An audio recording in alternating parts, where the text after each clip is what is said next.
Good evening. Welcome to Beyond the Touchline. This is episode 5. Get a job, Jose. It is myself, Paul. We have Colin. Good evening, Colin. How's it going? It's going well. I've just got a bit of playback music, which is always nice. Great way. Very professional way to start the show, Colin. Of course. Yeah. It's always good to have a nice, sweet little intro. It's brilliant. You set up an intro. You think, I'm going to make this sound good. Then it plays back and completely destroys it. And we have Ryan with us as well this evening. Good evening, sir. Good evening. Good evening. Are you well? Very well. Fantastic. So we're going to talk about the Premier League. Have a chat, have a work away around the world. Boca Juniors won the title, Colin. Yeah, I saw that Boca Juniors won the Argentine First Division. So good for them.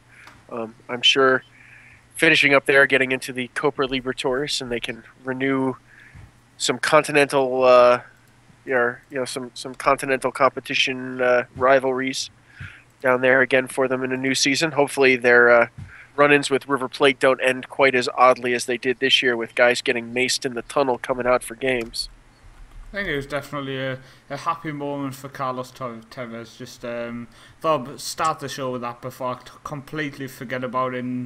And Alex, one of our friends and listeners of the show, will mention to me that I did not mention it. So there you go. Mentioned early. You can switch off now.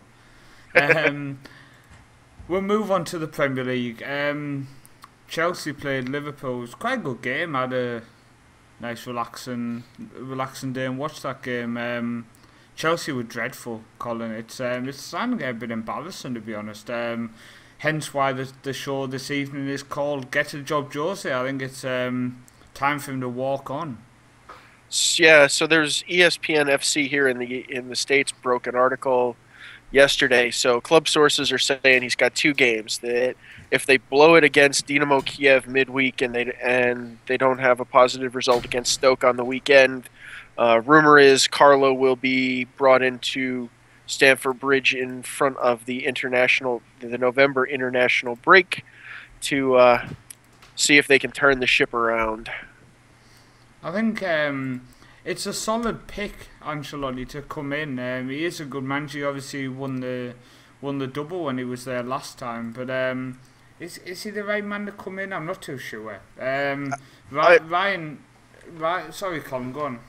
I was going to say, I think he is, in the sense that if you look back sort of at what he's done career-wise, he's a good guy to bring into a place with a lot of established stars. Guys like to play for him, even big names. So, even at Real Madrid, when he was there with 1,001 of, sort of galactic level stars, he managed to keep the personalities in check. People, the guys really like to play for him. So I think he's the right guy in terms of that attitude.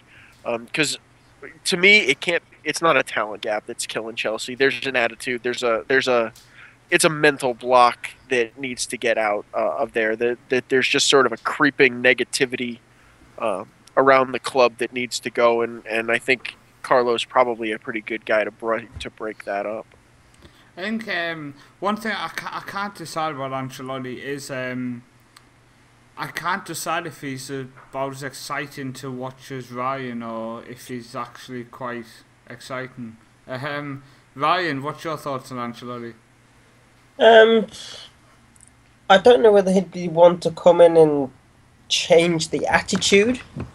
He'd definitely go in and change the playing style, which is it's so predictable for Chelsea now what they're going to do. It's just not what expected when they're going against Liverpool, who, like you said yourself, Liverpool haven't been banging in the goals, and Chelsea go out there and park the bus like they've been scoring for fun in the last few games, which they haven't. The game for Chelsea's just come very predictable, and I think Ancelotti would come in and completely change that. I think what you've got to point out is the fact that Mourinho brought Falcao in over the summer.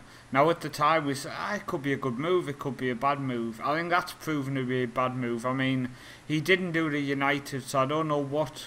I think that's Mourinho again thinking he's the greatest of the greats, so he thinks, well, I'll be able to get him scoring, so it's a great move. It really wasn't. I suspect he was.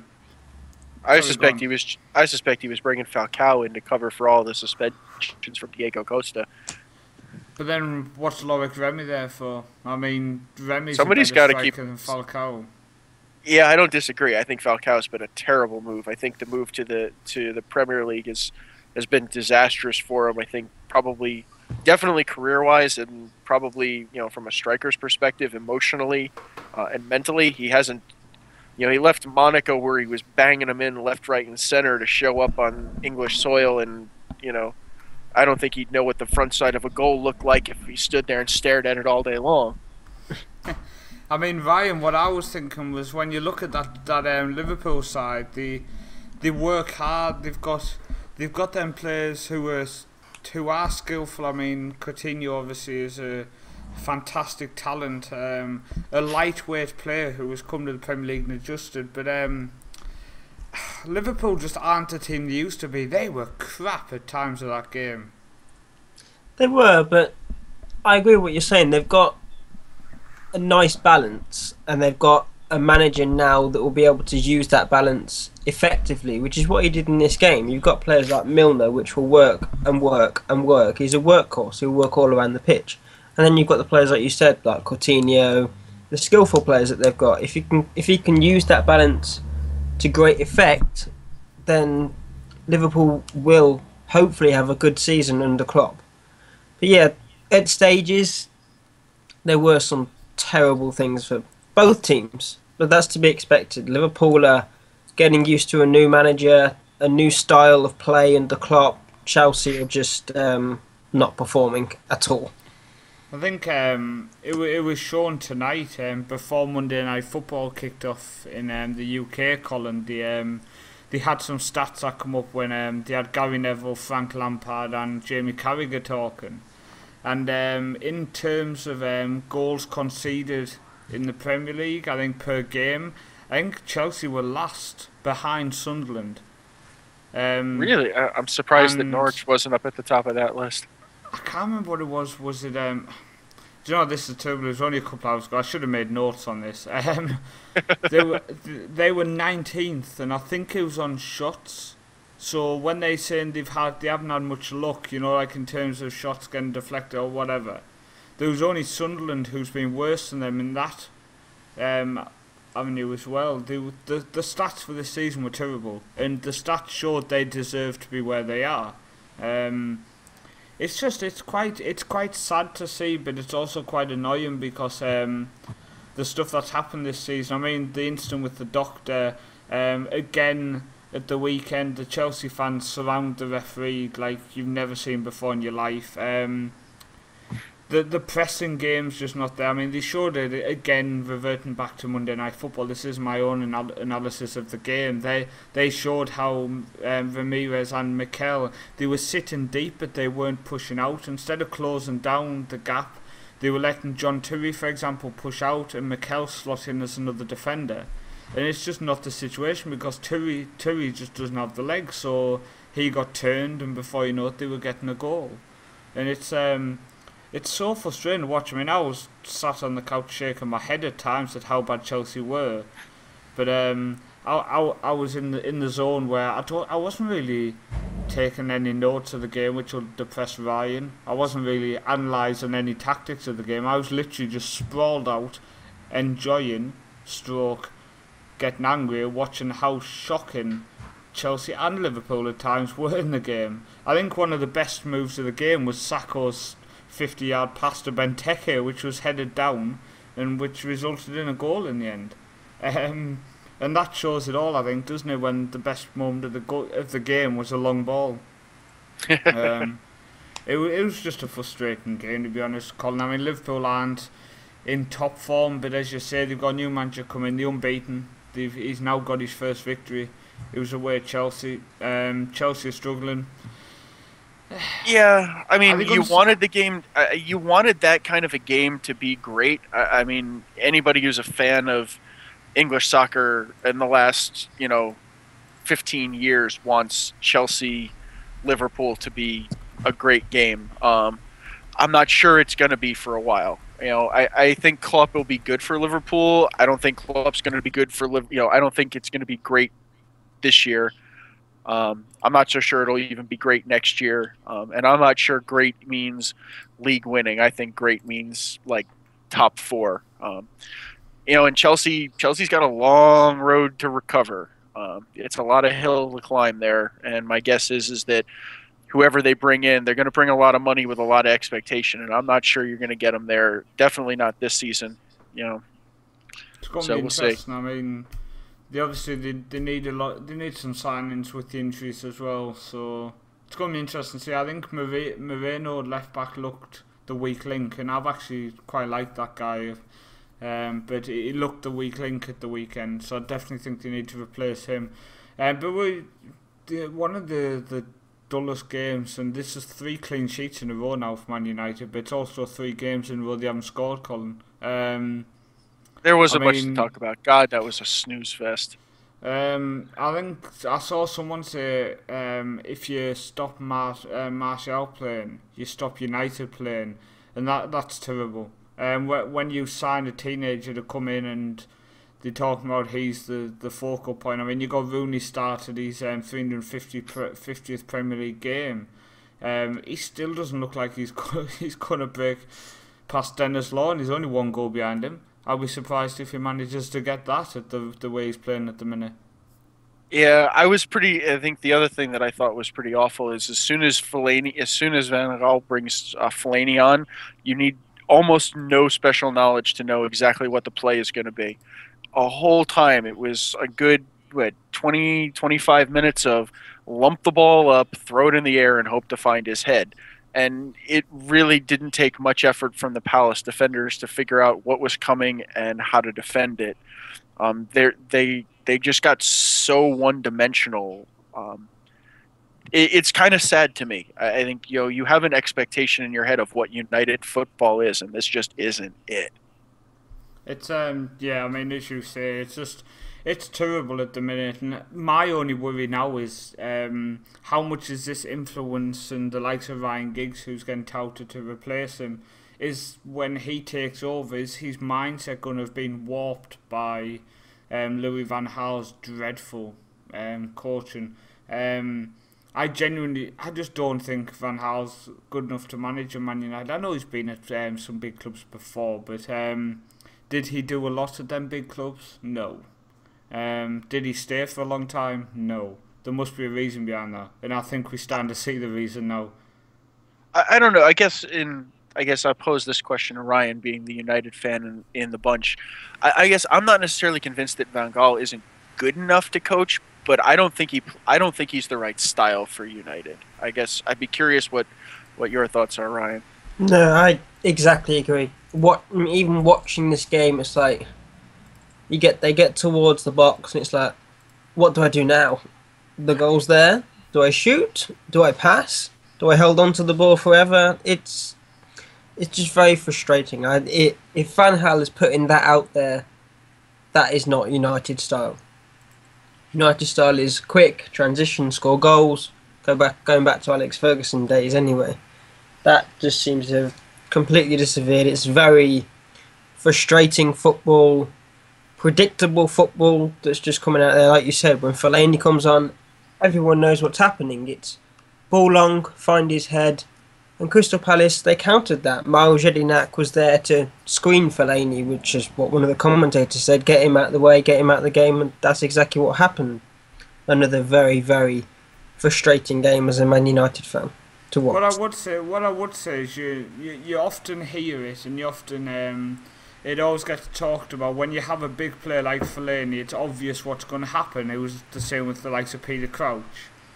But then would you not say that was the same for the likes of David Beckham? If you give Beckham the ball, you knew what was going to happen. The key is trying to obviously defend against it. So if Fellaini is on top form, then there's no harm in that method because it works. The same as the likes of Beckham, it worked. The likes of Gareth Beckham? Have you ever seen Fellaini in top form though? Yeah. No, I'm just saying. It's completely different to Fellaini. Fellaini's touch is. No, I completely agree. Yeah. Fellaini's touch is smooth like a dump truck. Yeah. My point is No, but what I'm saying is, my point is people say, oh, well, Fellaini's come on, it's just going to be route one to him. Well, it is, because that's all he's good at. I'm not saying Beckham didn't have other talents. As people know, Beckham is my favourite footballer of all time. But his main talent was getting the ball and whipping it in, Colin. Gareth Bale at Tottenham's main talent was getting the ball, running with it, cutting inside and shooting. A lot of players have that specific talent, same with Fellaini.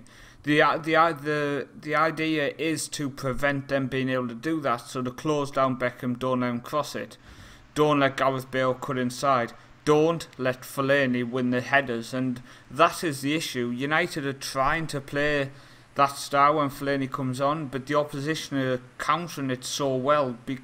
But is that because United don't have any other options? I mean, when Fellaini's on the pitch, you don't really see them trying anything else. I mean, if Depay was on top form, for example, they could play it up to Fellaini, he could lay it off. Or they could go to Depay first, because automatically the defence is going to drop off and pick up Fellaini, aren't they? So then that's going to leave position for other people, but it just seems United aren't doing that at the minute. And I think it's mainly due to the lack of form. I mean, the likes of Depay's been shocking, Ryan, and as a United fan, you were so excited pre-season about him, he's just totally let you down. Yeah, but then he's just, rightly or wrongly, he's gone out the side, Martial, playing on the right, the left side, yeah, playing on the left side. Not something I particularly agree with, but possibly the best player for Man United, and that's pushing it in that game. I'm hoping to see him come back, because after being dropped, you'd hope that the motivation is there to come and prove yourself. Yeah, I wonder how much Depay is being sort of victimized by the poor Holland results and sort of Van Gaal just taking it out on him. I don't think it's not so much that. He genuinely has been crap for United. But I mean, we're going to the next game. It was Man City 2, Norwich 1. Goalkeepers were definitely in the limelight here. I mean, I genuinely feel sorry for Joe Hart. At the end of the day, these things happen. How many times do you see players take a poor first touch? Just it happens very rarely for the likes of Joe Hart. So when it does happen, it's the main talking point, and here we are talking about it first off. It was a bad moment for him, Colin. Yeah, I feel bad. I think the other side too is right. Outfield players have bad touches, but when you have 70 touches a game, it's probably not all that big a deal if one of them goes awry. When you have 4 touches a game and one of them goes awry, and everybody's watching you, yeah, it becomes a much lousier deal. So I do feel bad for him. The game, I was surprised. I thought, given as leaky and terrible as Norwich's defense has been this year, that this was an absolute prime opportunity for Man City to sort of tee them up and go to town to pad goal differential. So I'm impressed that Norwich managed to tighten up at the back. There was a missed penalty in there at the end that could have made it 3-1, but I think still a better effort from Norwich in the run of play to only really let up 1 goal from the run of play and then the penalty to Torre.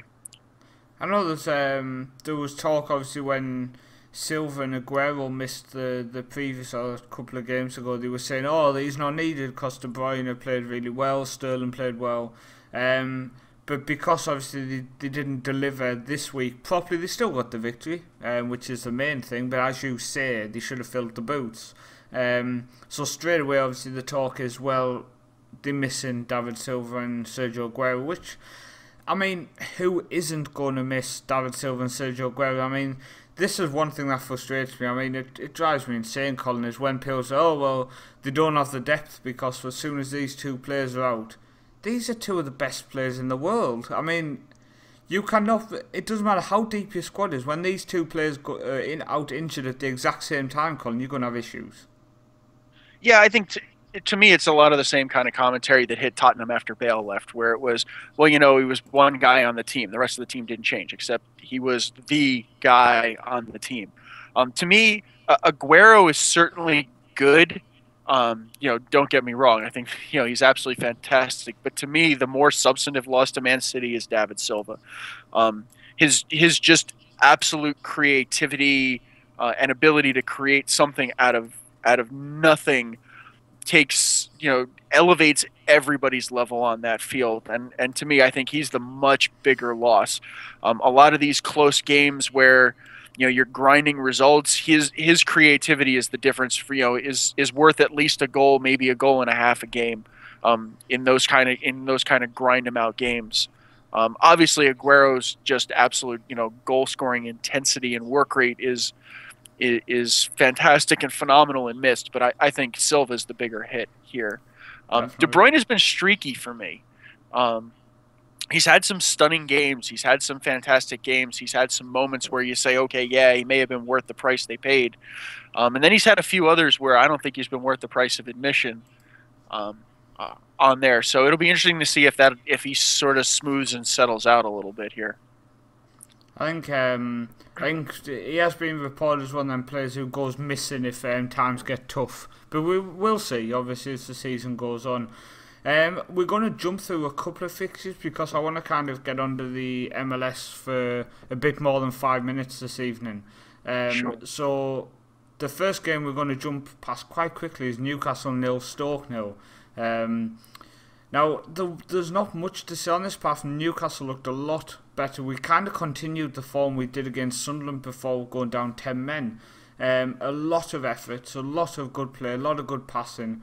We had 36 shots in the last 2 Premier League games, but have failed to score in either of them, which is a bit upsetting. But Jack Butland was unbelievable. And at the end of the day, when you come up against a goalkeeper in that kind of form, sometimes you just get shut out, and that was one of them situations.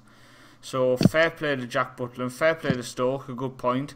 But Newcastle got a clean sheet. It was needed after the Sunderland defeat, so I'm happy with that. We'll take that point and build on from there. And the next game, Colin, was Swansea 0, Arsenal 3. Do you want to just give your review on that game? So I think the Gunners kept up another really solid performance. I think impressively enough, it was Ozil scored the 2000th goal of Wenger's tenure during this one, which is pretty impressive. I think Swansea, I'm disappointed. I think early in the season we talked a bunch about them. There was a lot of positive going around what Gary Monk had going on that squad, and it seems to have kind of tailed off. Arsenal wasn't stunningly amazing for me. It wasn't quite the same performance as the Bayern game 2 weeks ago. In terms of that just raw amazing performance that they put out, it was, I thought, pretty average for them. But good luck to good to them. Sort of 3-0 is not a bad way to keep racking it up. That seems to be the happy score that they like. So I think good for them. Just quickly, one thing I found quite amusing about the game was how they picked out Joe Campbell and said he's a different style of play for Arsenal. It was something they were missing, and they showed a couple of attempts where he picked up the ball, he drove at the goal and had a shot, and he basically said to the other players, "I'm here, I was going to try to score, I had an effort." So basically they were saying what Arsenal was basically missing was somebody who was ball greedy and for 90% of the game didn't bother passing to any of his teammates. There was parts of that game where if I played for Arsenal I would have gone crazy because the amount of positions some of the players got in, he just didn't pass to them. Now I know he's trying to impress, he's trying to obviously make a stance on the team, but by holding onto the ball and not passing when he should, it's not going to make a good impression. So I'd like to see him pass a bit more because he's a very skillful player, Colin, as you know. Obviously you've seen him a lot more than we have. Yeah, no, he is a very talented player. It's hard to tell how much of that was, hey, it's my first real big time in the first team with Arsenal and I want to get on to make sure that Wenger knows I'm here and pick me some more, versus how much of it was, yeah, mine. Yeah, I hope he balances a little bit. I think it was nice to see another sort of CONCACAF, international getting into a bigger side. So I hope he balances himself out so he makes Wenger's picks a little more often, because I think that only makes our region better internationally. So we'll see what happens. The next game to quickly go on is Watford 2, West Ham 0. Again, that totally shocked me because Watford have been fantastic, but West Ham have been out of this world. So I genuinely thought West Ham would turn Watford over. I thought it was going to be tough because I say Watford have been fantastic recently. But I really did think West Ham were going to be strong enough to beat them. But they started with Andy Carroll, and I think it was the biggest mistake. And I don't think he's going to be in the starting lineup next week, Ryan. No, certainly not one of his best performances, you could say. But Watford, now we're eating our tongues after bashing into Watford in previous episodes. Now their form picking up. Fantastic game for them. Yeah, they're definitely looking good. Igalo is still scoring the goals, and Troy Deeney's still looking good. I'd still like to see him score more, but they're doing the job. And what I will say is the fans have come into a lot of talk about this, where they're holding up the lights on the mobile phones. I don't know if Watford's not paid the electricity bill or not, so I don't know if the fans can maybe just chip in a couple of quid and get the lights turned back on. Because I'm not a big fan of that. But what I will say is when the players came out, there was a massive banner held up by the Watford fans as well as all the flags, and oh my word, it was fantastic. So in that terms of the fans, unbelievable. But personally, I don't care what ground it's at. I don't like when they hold the phones up and wave them around. I think it just looks a bit stupid. But we're going to the West Brom 2, Leicester 3. Jamie Vardy, 8th goal in a row. We said it last week. I'll say it again to you, Colin. England's new striker. He's certainly making a case to be there. I think he's a great story.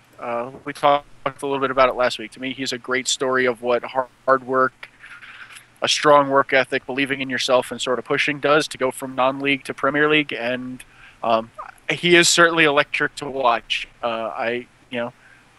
I like to tune in at least to highlights just to watch, because the man knows how to find the back of the net, and you can tell every time he does it, he enjoys it like it was his first. Definitely. Fantastic. Really good game. Leicester came back. Ricky Lambert scored a penalty. First goal, I think it was since January. I might be wrong there. I'm sure I know it was a crazy time. The next game, Ryan, was Everton 6, Sunderland 2. Arona Kone scored a hat-trick. Yeah. Kone was just unbelievable. He was picking the ball up deep. He was running, cutting inside, cutting outside. He just looked fantastic. Sunderland were dreadful, which was fantastic to watch. I have to say, though, Jermaine Defoe's goal was fantastic. That was an amazing individual effort for that goal. It's Jermaine Defoe's a player who I like, so it's quite depressing he's playing at Sunderland. But after the week of the fans and stuff about the Newcastle defeat and the Newcastle victory for them, defeat for us, it was nice to see them get absolutely battered, especially live on telly. Even more better that some of the fans seemed to be guessing the score before the game kicked off. I don't know if they were thinking it was for themselves, but it's unlucky. But they seem to lose, Ryan, and they got absolutely demolished.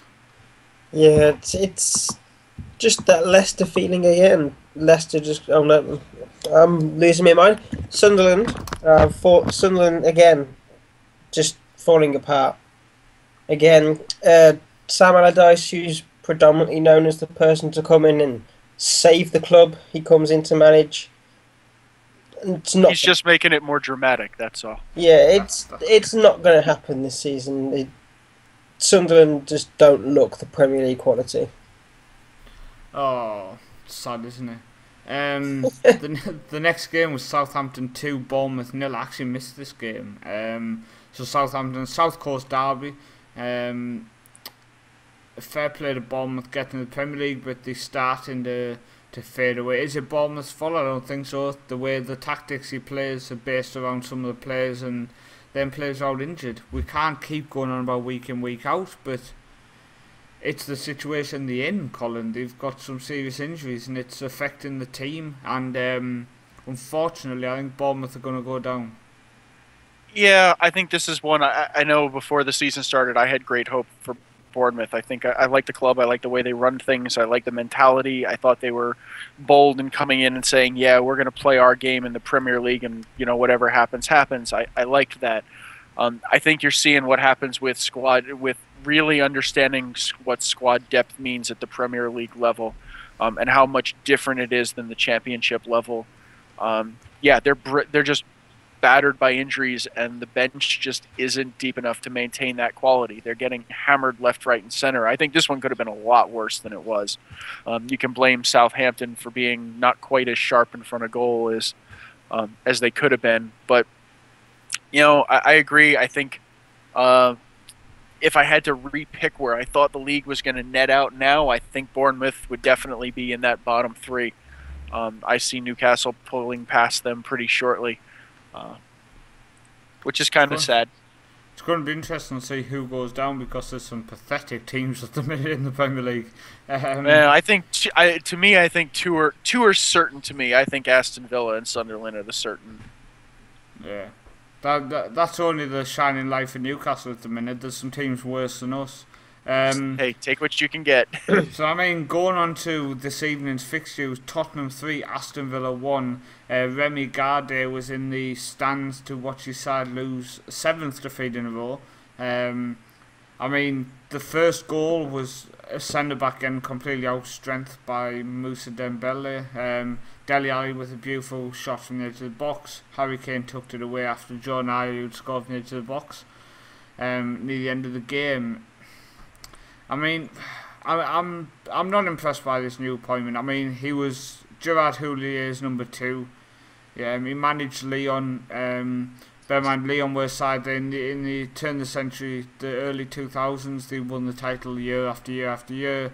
He took over. And in terms of some of the stats while he was in charge, he conceded 1.2 goals a game, for example, scoring 1.7. But he has no experience in the Premier League managing. He played for Arsenal for a time, so he has no experience managing in the Premier League. He has very little experience managing at all, and he gets called in to help save a club from relegation who are in a massive dogfight. I think it's one of the most stupid appointments you're going to see, and they might as well have just done a live television feed of them hammering a nail into the corner of a coffin. Because basically what Aston Villa has said is, we're going to employ this French guy and we'll see you in the Championship. Yeah, this was the place I thought Allardyce would have landed, because this would have been, to me, this was the situation that would have been salvageable for him, with his sort of style and experience to the Premier League, not Sunderland. I was talking about a little bit on Twitter with a couple of people today. And I had asked sort of the question is, I'm intrigued by a French style coming to the Premier League and how.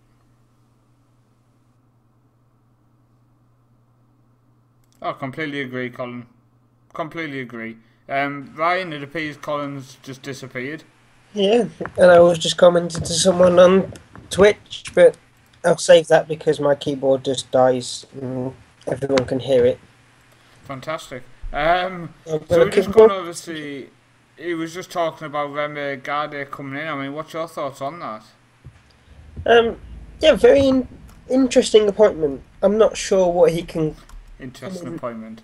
Yeah, it's interesting. I'm not sure what he can come in and do at Villa.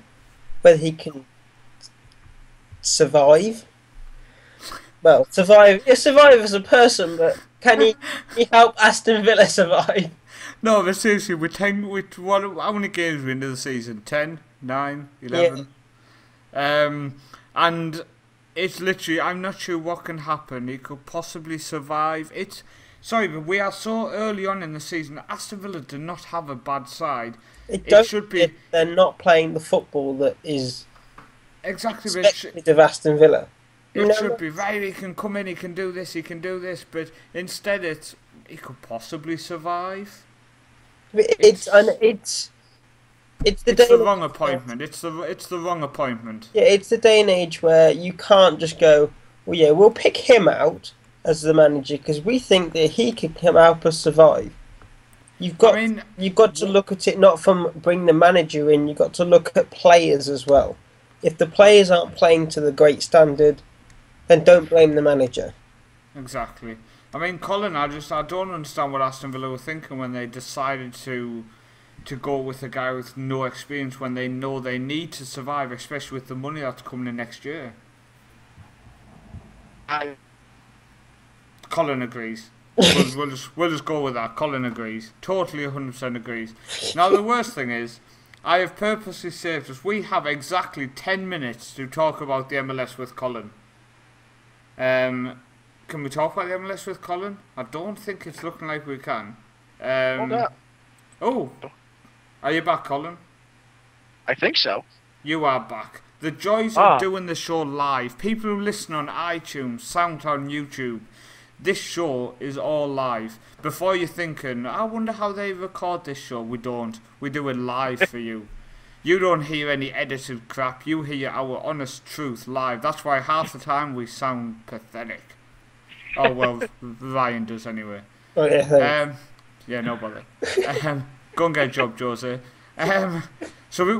I've saved you 10 minutes, Colin. 10 minutes to talk about the MLS. Now, what is happening in the MLS at the minute? So it is playoff time. So Wednesday and Thursday this past week was the knockout rounds in MLS. So this was the lowest seeds, the 4 lowest seeds in each conference played each other in a 1-game knockout round to determine who was going to go into the 2-leg conference semifinals, which played yesterday. So Wednesday night's games, we had the DC United playing the New England Revolution, where DC won 2-1 That was quite sad, though. Yeah, DC haven't been playing real spectacularly, but a really boneheaded red card from Jermaine Jones really didn't help New England's cause on that one, and DC ground them out. In probably the second best game of the knockout round was Seattle 3, LA Galaxy 2. Defense was not exactly on display for that one. It was a great end-to-end game. That was really fantastic. Thursday's games was the Montreal Impact and their talismanic striker now in Didier Drogba, who seems to have ignited that club, won 3-0 over Toronto in Toronto FC's first appearance in the MLS Cup playoffs. So they got a quick exit to understand how difficult it is to play at this point in the season. And then by far the best game in the knockouts, and my vote so far for best game of the playoff round, was the Portland Timbers and Sporting Kansas City. Drew 2-2, and Portland won 7-6 on 11 rounds of penalties. And by far the player of the match was the upright in this one. If you watch the highlights, I think the ball hit the uprights more than you could shake a stick at in this one. Sunday... Sorry, before we go into the leg one, I just want to drop back to the games themselves. Seattle LA Galaxy, that's obviously was the game which would have attracted so many people around the world. You've got Stevie G, you've got Robbie Keane, you've got Gio Dos Santos, you've got Clint Dempsey, you've got you can go on. There's some fantastic players who have played for and play at them clubs. It's got to be the biggest shock of the week that LA Galaxy have gone home. I'd say if you looked purely on paper, yes, the LA Galaxy were the better team on paper. If you watched the game, it's actually not a shock. LA played terrible defense, and I'm sure I'm going to insult a lot of Liverpool faithful, but Gerrard needs to learn how to play defense. The man refused to track back, and they paid for it. They got beat by odd man rushed and uncovered guys all over the place in that one. So I think LA deserved to get beaten, and if you check out Bruce Arena's comments after the match, even he said it. He said they played just shockingly horrid defense, and they deserve to get bumped. Okay, fair enough. Now, the conference semi-finals, the first game you're going to be reading out is a game which I assume you will be saying with a giant smile on your face, sir. Absolutely. So picking up a highly valuable away goal, it was DC United 0, New York Red Bulls 1. A brilliant header scored by far the shortest man on the pitch in Dax McCarty in that one. Second game was the Portland Timbers and the Vancouver Whitecaps in a Cascadia Cup continuation for the year, and that was a 0-0 draw. Again, player of the match would be the upright. Then in what's probably going to prove to be one of the most interesting second legs in the conference semifinals, it was Montreal 2, Columbus Crew SC won in Montreal. So that's going to be a tough one going to Columbus and playing at Mopfre Stadium. And then in a scary one and a repeat of last year, it was the Seattle Sounders 2, FC Dallas 1. FC Dallas looked really good for the beginning of that, and then Seattle just showed pure class at the end. And Clint Dempsey's free kick for the second goal was really spectacular. It's a great rule and a great lesson for why you don't foul late in the game, in that 20 to 22, 25-yard range outside of the goal, because a guy with a decent free kick ability will knock you dead every day of the week. I mean, I've got to obviously bring up the fact of how good FC Dallas have been this season. So to be trailing 2-1 to Seattle, do you think they're going to turn it around? Seattle's always been a bit of a bogey club for Dallas. I have to say I love how Oscar Peralta, the manager of FC Dallas, runs that club. They fielded the most homegrown players in MLS this season on multiple occasions, including an MLS record 5 homegrown players in the starting 11 this summer. He's very big on developing his young players and getting them out there. He said a bunch of times, if we're going to make mistakes, we're going to go out, we're going to make them together. He believes that this is a really young squad that's got a lot of potential for a lot of time, and they need this experience. So I think they're going to go out next week in Frisco at Toyota Park, and they're just going to play like, men possessed. I think it's going to be a fantastic second leg. I think they have a shot. They learn well, so they know they can. You have to be careful. The goals really, very sort of. The mistake. The second goal was very mistake driven. They got beat by a very good goal on the first one. The second one was a mistake. So I wouldn't expect to see them make that same sort of fouling mistake again in this one. So I think it's going to be a fantastic second leg. So I mean, coming up, you've got the Red Bulls are at home, which you will be at the game. Absolutely, we will be there. DC. You've got Whitecaps against Portland.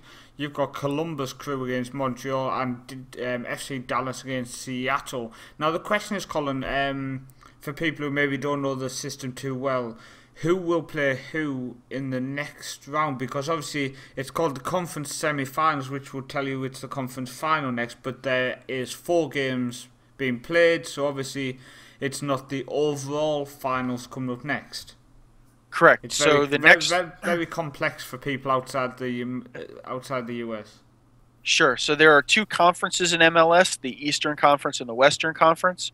So these are the semifinal legs to determine the 2 teams in each conference who will face each other for the right to go to MLS Cup.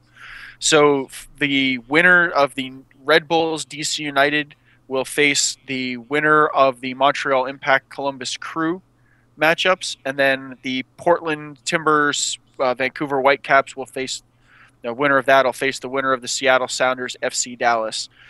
So there is an awesome opportunity for a Portland versus Seattle Western Conference final, which, if you want to see some of the best environments with the best supporters and some of the craziest action, hope for that to be the Western Conference final. I fully expect from an Eastern Conference finals that you're probably going to see New York and Montreal. I think Columbus played very well at home, but Montreal has just been on fire. I think it's going to be fantastic to see how the Red Bull style would match up against the Montreal Impact. Just finishing off on a play discussion. Sean Wright Phillips obviously joined his brother at the Red Bulls. But it's been fairly quiet. What's happening there? Is he playing? Is he not playing? So he and the other big signing for the summer was Gonzalo Verón, who was an international designated player out of Argentina. Both are playing very much bench roles, so that 65th minute coming into the team. Not a surprise, the core starting 11 of the Red Bulls has been incredibly strong all season. So Sean Wright Phillips has mostly been slotting into sort of advanced playmaking roles as Lloyd Sam or Mike Grella need relief. Mike Grella has been playing absolutely out of his mind. He's another good story. He was in the USL playing in Long Island a couple of years ago, and now he's having an absolutely worldly season with the Red Bulls this year.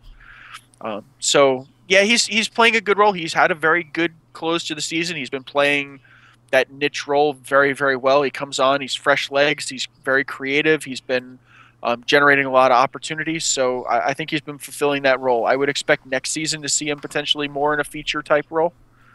But I think he'll continue to play off the bench in the rest of the playoffs. Fantastic. Well, as the MLS winds down, we'll obviously be back discussing it next week. And continuing until the finals, which I think are at the beginning of December, am I correct? December 6th. There we go. See, I'm learning. But that's the end of tonight's show. Ryan, you just want to give a quick mention to what we are doing this month? Yep, so November is Movember month. Me, Paul, Colin, and I think a few other admins are joining. We will be growing moustache, looking very sexy, all for charity. Links are on our Facebook group. We'll get it on the website if anyone's not on our Facebook group, www.footmanagercentral.com. Go check it out. If you can donate as little as possible, as much as possible, it all helps for men's health. Fantastic. Get on there and check it out. As Ryan said, www.footballmanagercentral.com. Ryan will stick up the links to go on and check us all out. See how sexy we look with our moustaches. I can tell you right now, my girlfriend, for one, is not looking forward to me growing a crazy looking moustache. But it's all for raising awareness of men's health. And if one person asks me why and I can explain to them, then it's been a good cause in my opinion. But thank you for listening. Remember, check us out. If you're listening on SoundCloud or iTunes, please either hit the like or leave a review. Give a 5-star review. It all helps to push us up them iTunes rankings. If you listen on YouTube, drop a hello in the comments. We will reply back. We do not bite. Well, Ryan might, but me and Colin certainly don't. So thanks very much for listening, guys. Join us on Thursday night for the weekly Football Manager show. And also earlier on this evening, I actually released a special FC United Manchester discussion where I spoke to FC United Manchester Radio about the club and about non-league football in general, so check that out. It was an interesting chat. But from myself, from Colin and from Ryan, we will see you on Thursday night for the weekly Football Manager show, or we will see you on Monday for Beyond the Touchline again.